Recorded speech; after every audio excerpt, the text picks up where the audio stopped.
position? My name is Casey Tester. I'm the police chief here with the village of Doylestown. As many of you know, we had an incident that took place here in the village that affected a family, and I want to talk about that here for a few minutes before we talk about that incident. This is a small town. It's my hometown. It's Lieutenant Milburn's hometown. We grew up here, so many of the people that we come in contact with, we know them. We know their names, and this situation is no different. The family that's going through this terrible situation, I grew up with many of them. I've known them for many years, and they're really, really good people. So I just want to say, from the Doylestown Police Department in the village, we are terribly sorry for their loss, and our hearts do go out with them. I also want to speak on behalf of the multiple agencies that assist us in situations like this. Ohio's Bureau of Criminal Investigation was here. They assisted us with processing the scene. The Wayne County Coroner's Office, they also assisted us with our investigation, along with the Wayne County Sheriff's Office, and many other agencies who texted me and called me last night, offering their support and their manpower. Those agencies know who they are, and it really does mean the world to us. Without resources like that, it's very difficult sometimes for us to get done what it is that we need to get done. But because of that, we were able to do that. At this point, I'm going to turn over the microphone to Lieutenant Kevin Milburn. He's the lead investigator. He's going to give you an update on what it is that we have. Thanks. Can you just spell your last name first? Mine? Milburn, M-I-L-B-U-R-N. As Chief stated, a lot of the family that we're in contact with over the last 24 hours or so are all friends of ours. So I'm keeping in mind, as well as I'd hope that everybody else would keep in mind, their privacy and respect them during this time. But to the incident itself, on December 17th, Monday, at approximately 3:25 hours, an officer from our agency was requested to do a welfare check at 201 Howard Street. A family member on scene there had indicated that they were unable to make contact with the family, and she had found a door unlocked or ajar at the residence. She began checking the residence and eventually asked for our assistance. An officer from our agency responded, began to conduct a search of the home, and eventually found one male deceased in a shed to the rear of the property. The cause of death specifically is believed to be self-inflicted, suicide. Therefore, the officer continued to search the premises to look for the deceased parents, who at that time were kind of unaccounted for. The officer continued to check the residence and was unable to locate them, and eventually found indication, a note per se, that the parents were possibly also deceased and located in a vehicle on the property. That was eventually confirmed.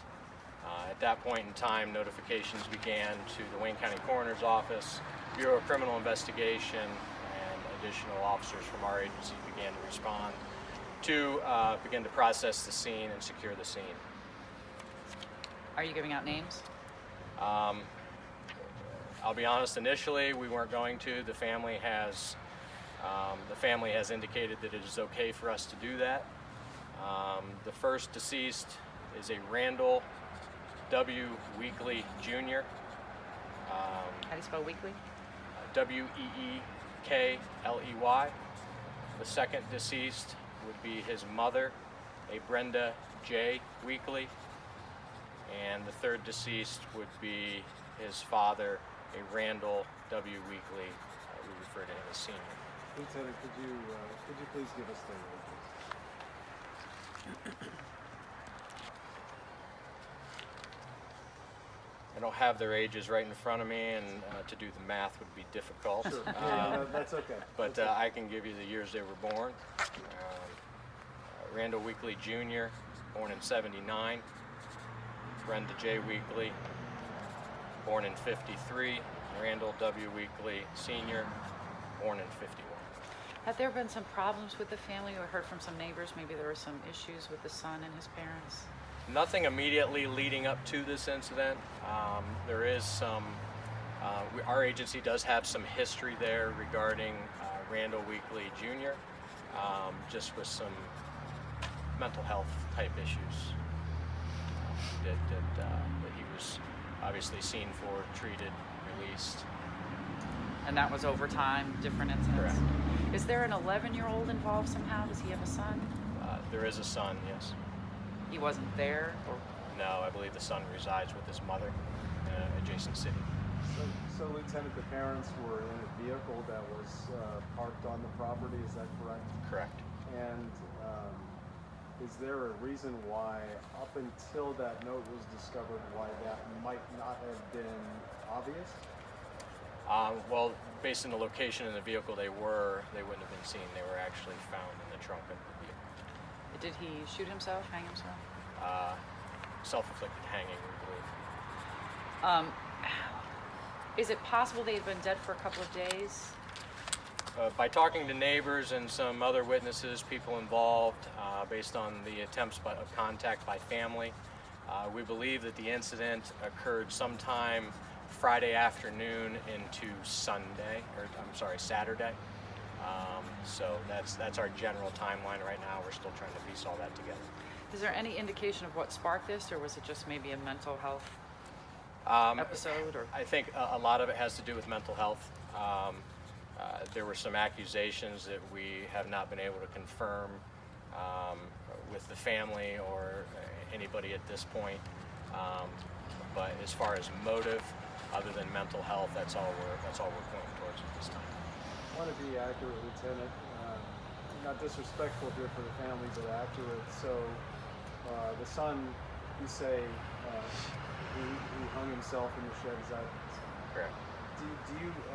We'll contact the medical examiner of the coroner's office. But is there a preliminary cause of death for the parents? There's some theories. Right now, there's still some conversation about whether a full medical examination is going to be done, whether there's going to be a full autopsy. The coroner, I don't want to speak on her behalf or without having something in writing from her, but she believes that she is confident in a cause of death, but I'm not at liberty to disclose that without her being here. had they feared for their safety because of their son in the past? I believe they have expressed some of those concerns to family. And they have extended family in town? You said someone had to fly in. Is that their daughter? Yes, the next of kin, most immediate family member, which is a daughter to the deceased parents, actually lives out west. So she flew in late last night, which is, we just had the first opportunity this morning to meet with her and actually meet with her, release the residence to her, those types of things. And so but it was a family member who notified you for the welfare check? Right. The family is a large family rooted here in Doylestown. So the family's close-knit, and they had been trying to get a hold of the family for a period of days, and eventually went over to check on them. Extended family, though, not immediate family? Brothers and sisters of the victims. So there's more siblings than just the two? When I say brothers and sisters of the parents, the deceased parents. And was Randall Weekly Jr. living with his parents? It is my understanding he had moved in within the last few weeks. Can you talk about, do you personally know the siblings, the parents, or? Yeah, I do. I would rather not get too involved in that, but yes. Talk about that also. I mean, it's such a small town when you have 3 people in a town of 3,000. 2,800 of us, graduating classes of 100 to 120. You know, we're all within grades of each other. So.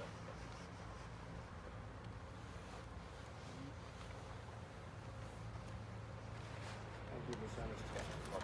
Thank you. Guys, we'll be updating further investigations on our Facebook page. So if you guys need anything else, you can keep up to date on that. Okay. Okay. Thanks for coming out. All right, thanks.